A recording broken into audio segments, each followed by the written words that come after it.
បាទអរុនសុស្ដីបងប្អូនអរគ្នាឥឡូវនេះខ្ញុំធ្វើដំណើរដល់ប្រាសាទក្បាលខ្លាហើយបងប្អូនណាហើយនោះគឺប្រាសាទនៅខាងក្រោយខ្ញុំបាទខ្ញុំធ្វើដំណើរចេញពីសៀមរាបមកមានចម្ងាយពីនឹងប្រហែលជាជិត40គីឡូម៉ែត្រដែរបងប្អូនណាខ្ញុំធ្វើដំណើរមកប្រហែលជាជិត1ម៉ោងបាទហើយនេះគឺជាការធ្វើដំណើរបែបលក្ខណៈផ្សងព្រេងរបស់ខ្ញុំណាមកលេងប្រាសាទក្បាលខ្លាហើយក៏ជាលើកទី2ផងដែរបងប្អូន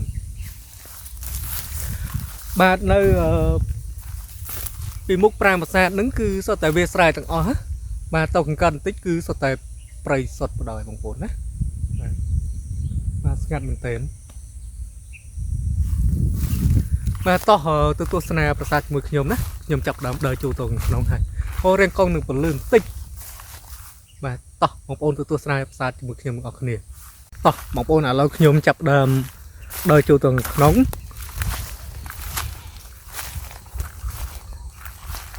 អូសុទ្ធតែស្នាមជីករងក្តាមទាំងអស់អ្នកភូមិដើរជីនេះនៅកន្លែងហ្នឹងពីដើមប្រហែលជាអាចមានស្រះទឹកមួយណាហើយនេះស្រះទឹកខ្លាហ្នឹងគឺជីកនៅពេលបច្ចុប្បន្នទេជីកថែមណាបងប្អូនបាទសម្រាប់ប្រាសាទគឺនៅក្នុងណា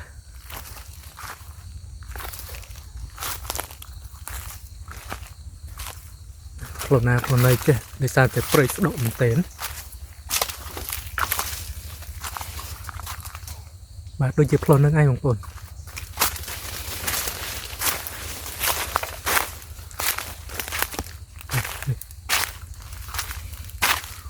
អូមានសឹកផ្លូវសំបីតែបន្តិចសោះហ្នឹង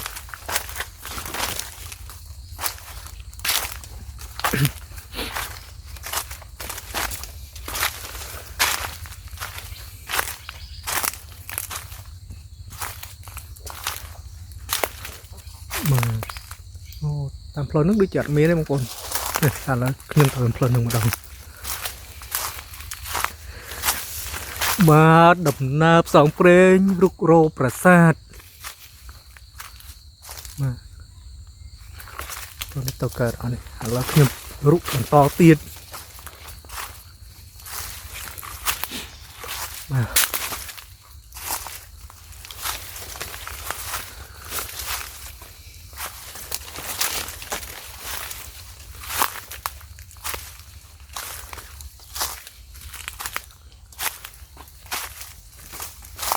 ប្រាសាទមួយតស៊ូបងប្អូនណាទើបមានវីដេអូអាប់ឡូតឲ្យបងប្អូនទស្សនាព្រោះឯប្រាសាទមួយចំនួនគឺស្ថិតនៅក្នុងព្រៃ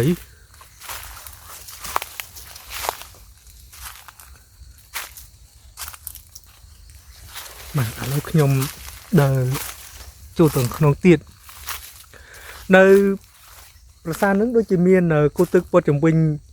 មួយជាន់ណាបងប្អូនបាទនេះនៅកន្លែងហ្នឹងគឺស្នាមជីកកោះកកាយណាបងប្អូននេះហើយនៅកន្លែងហ្នឹងនេះខាងនេះណានៅចំហៀងជើងគឺសុទ្ធតែគំនោដុំឥដ្ឋទាំងអស់បងប្អូនទស្សនាមើលនេះឥដ្ឋដល់ពេលប៉ះកម្ដៅប៉ះទឹកភ្លៀងរាប់ឆ្នាំបងប្អូនគឺមើលដុះស្លែឡើងខ្មៅបាទនេះគំនោដុំឥដ្ឋទាំងអស់កន្លែងទៅនេះគោឡើងដូចភ្នំឯងបងប្អូនគំនូររំអិតណាកន្លែងទៅហ្នឹងគឺប្រាង្គមួយណានេះឥឡូវដល់ហើយនេះបងប្អូននេះអូតាមពិតនេះគឺជើងតម្រោតើបងប្អូនកាលពីមុនខ្ញុំថាជាស៊ុំទ្វារតាមពិតជើងតម្រោបងប្អូនអើយ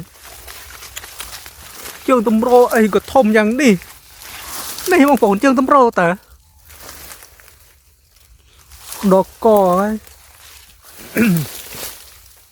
ជើងតម្រោហ្នឹងគឺចង់ប៉ាន់កូនប្រាសាទមួយហើយណា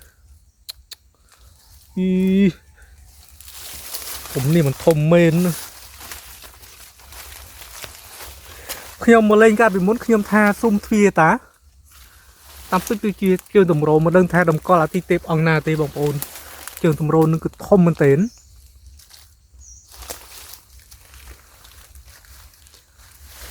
មើលខ្ញុំពិនិត្យមើលម្ដងទៀតជើងតម្រូឬមួយក៏បាឡាំង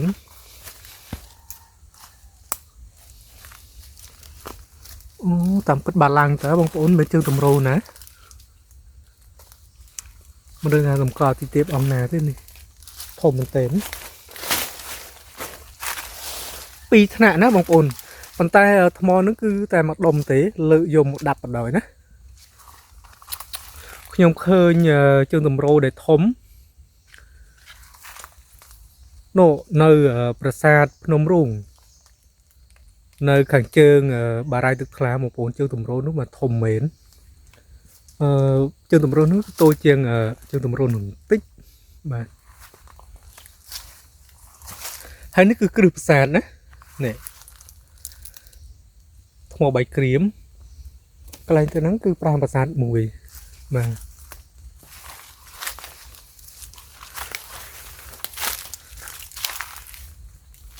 មកចូលមកក្នុងដូចស្រឡះនៅកន្លែងនេះគឺប្រាង្គប្រាសាទមួយទៀតណាបងប្អូននេះនៅកន្លែងហ្នឹងណាឃើញតែគ្រឹះប្រាសាទកន្លែងទៅហ្នឹងគឺប្រាង្គកដាលបងប្អូនកន្លែងទៅហ្នឹងគឺជីកច្រោមមែនទែនហើយនេះគឺសុទ្ធតែថ្មបាយក្រៀមទាំងអស់នោះកើតទៀតណាមើលបងប្អូនហើយមើលលង្កោឃើញតែគ្រឹះប្រាសាទនោះដកពេលបងប្អូនណាចាំមើលខ្ញុំដើររុកទៅខាងនោះនេះសើថ្មបាយក្រៀមទាំងអស់នេះគឺគ្រឹះប្រាសាទបាទនេះព្រាយប៉ែពេញហ្នឹងហើយនេះបងប្អូនណានៅក្បែរគល់ចំបក់ហ្នឹងគឺមានជើងតម្រមួយទៀតណាបាទជើងតម្រនេះគឺធំមែនទែនដែលសាងអំពីថ្មភក់បងប្អូន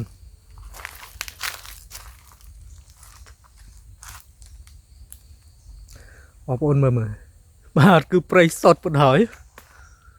បាទគឺមានអារម្មណ៍ព្រឹសព្រួយបងប្អូនពេលចូលមកខាងក្នុងដោយសារព្រៃក្រាស់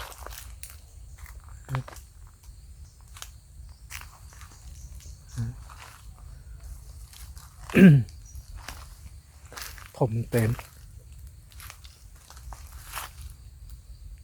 បាទជើងតម្រូគឺធំមែនទែនបងប្អូនណា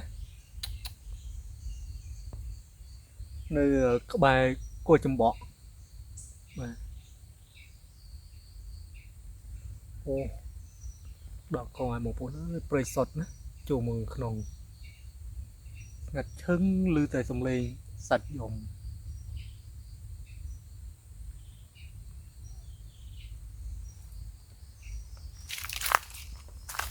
តាមដែលខ្ញុំពិនិត្យមើលប្រាង្គប្រាសាទហ្នឹងគឺមានចំនួន3ណាបងប្អូនបាទនេះកន្លែងនេះគឺមួយនៅជំនឿត្បូងណាប្រាសាទហ្នឹងប្រហែលជាមានខឿនមួយជាន់ណាបាទ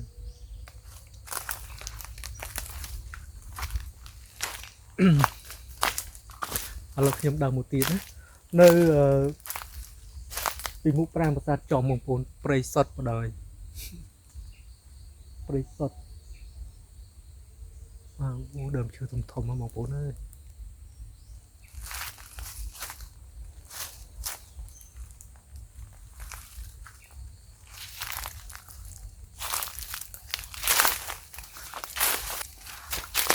សតស្នាមជីកុសកាយទាំងអស់ឥឡូវខ្ញុំបើកកាមេរ៉ាក្រោយបងប្អូនទស្សនាបន្តទៀតណាបាទឥឡូវខ្ញុំចាប់ដើមដើររមើលប្រាង្គប្រាសាទទៀតបងប្អូនហើយនេះគឺសុទ្ធតែជាគំនូរដំអិតដែលរាយប៉ាយជុំវិញគោកប្រាសាទហ្នឹងបងប្អូននេះនៅកន្លែងនេះគឺពីរដុំនេះនៅខាងនេះបាទមួយដុំទៀតបងប្អូនអូពីរបីដុំទៀតនេះមើលបាទដល់ពេលជីកុសកកាយទៅថ្មលំពងមកខាងលើបងប្អូននេះរាយប៉ាយជុំវិញគោកប្រាសាទហ្នឹង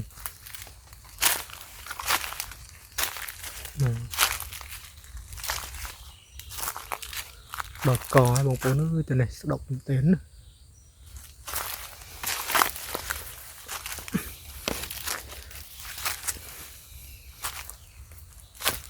បាទជ ជីកទឹកទីអស់ហើយបងប្អូនណាប្រាង្គប្រាសាទនឹងមើលដល់ក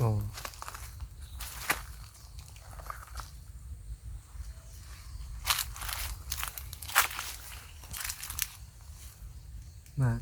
កន្លែងហ្នឹងគឺកំណោដំអត់បងប្អូនបាទស្ដុកប៉ែរូបតំកើតទេបងប្អូនណាទៅជំនាញកាតហ្នឹងណាហើយខ្ញុំបកក្រោយវិញថាដោយសារតែស្ដុកពេក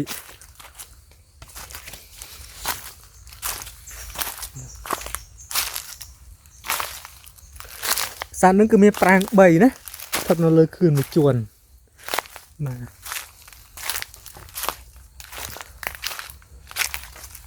នៅសល់តែគំនូរដំអត់ហើយជាមួយគ្រឹះប្រាសាទទេបងប្អូនហើយសាទនឹង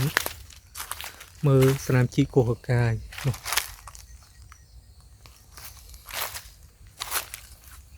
គ្រឹះប្រាសាទ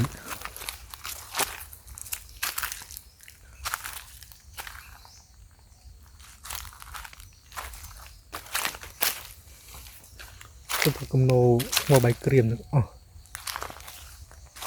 នេះអាចផ្ដាយសុំទ្វាអីផ្សេងៗអាចកប់នៅគំនូរដំអិតដែរនឹងបងប្អូនបាទ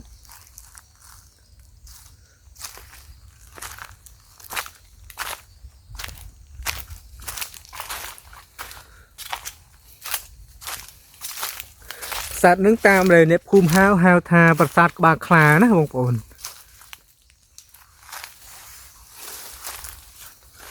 កន្លែងនឹងជីដល់បងប្អូនណាចង់ស្មើកខ្ញុំណានេះកន្លែងនឹងដែលខ្ញុំចុះមកណាស្មើកអូ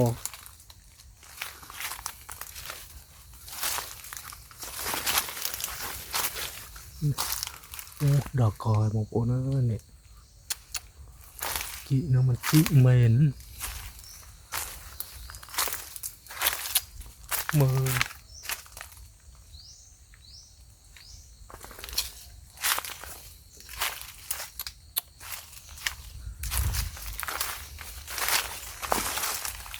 នៅខាងនេះគូទឹកតានៅសល់ទឹក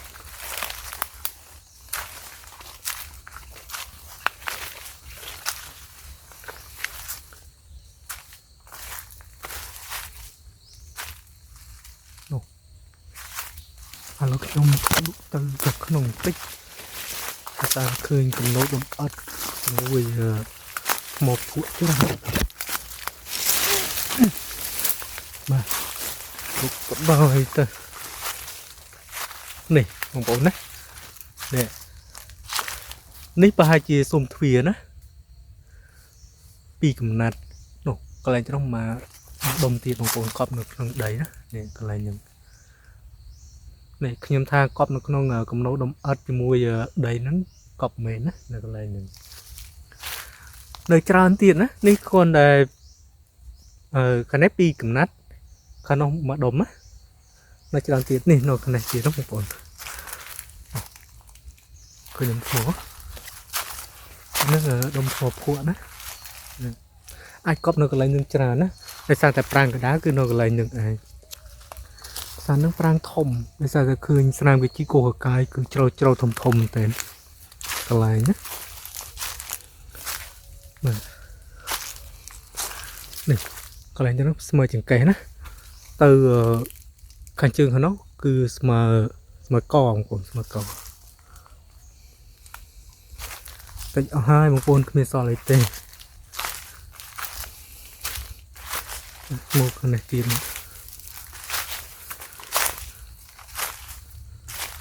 បាទនៅខាងហ្នឹងដូចជាអត់មានអីទេលោកខ្ញុំរុកចេញទៅវិញសិន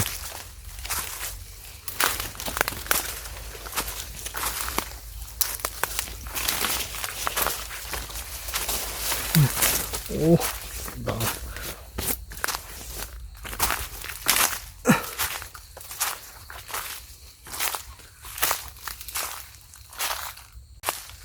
បាទតែប៉ុណ្ណឹងទេបងប្អូនណាចេញពីប្រាសាទក្បាលខ្លាគឺខ្ញុំទៅលេងប្រាសាទមួយទៀតដែលស្ថិតនៅខាងលិចនឹងមានឈ្មោះថា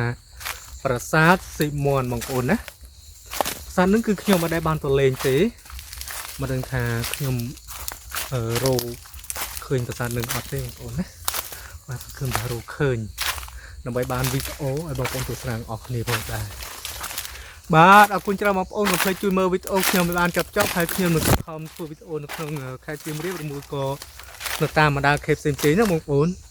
បាទអរគុណច្រើនបងប្អូនបាយបាយ